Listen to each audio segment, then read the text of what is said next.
नाज़रीन, सखर में Sindh bar council जी चूंड लाइ पोलिंग जो अमल जारी है। वधिक तफ़सील मालूम कींदा मेहरान टीवी जे रिपोर्टर इनायत भट्टी खां। जी इनायत, कहिड़ा तफ़सील आहिनि?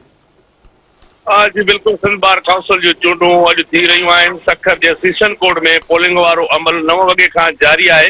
बार काउंसिल जूं अॼु चूंडूं 33 सीटनि लाइ 160 उम्मीदवार मैदान ते लथल आहिनि। सॼे सिंध में अदालतनि में मोकल कई वई आहे। पोलिंग स्टेशन ते प्रिज़ाइडिंग ऑफिसर जज मुक़रर कया विया आहिनि। ऐं मां ॿुधाईंदो हलां त समूरे सिंध में 40,000 खां वधीक वकील वोट जो हक़ इस्तेमाल करे रहिया आहिनि। पोलिंग अमल सुबुह 9 वॻे खां शाम 5 वॻे ताईं बग़ैर कंहिं वक़्फ़े जे जारी रहंदो। कराचीअ जे 16 सीटनि लाइ 100 खां वधीक उम्मीदवार मैदान में लथल आहिनि। हैदराबाद, मीरपुर ख़ास, सखर ऐं लाड़काणो डिवीज़न जे 17 सीटनि लाइ 60 खां वधीक उम्मीदवार जेको मुक़ाबिलो करे रहिया आहिनि।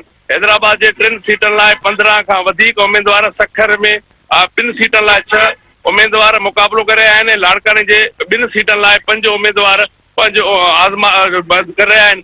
ऐं मां ॿुधाईंदो हलां त सूबाई वज़ीर ज़ियाउल लंजार, आमिर वड़ाइच, अज़हर अब्बास सोलंगी ऐं कुर्बान मलाणो बि मैदान में लथल आहिनि। आसिफ सुमरो ऐं केबी लगारी, केबी रिंद, सैयद जाफ़र शाह, जमाल नासिर बुल्लो, राशिद दुरानी, शमसदीन ऐं शाहिद मेमण ऐं सरवर बुलेदी ऐं ॿिया जेके वकील आहिनि उहे चूंड विढ़ी रहिया आहिनि। हिन वक़्तु सीशन कोड सखर में जेको चूंड अमल आहे उहो जारी आहे ऐं वकील पंहिंजे वोट जो इस्तेमालु करे रहिया आहिनि। जी इनायत, तव्हांजी महिरबानी।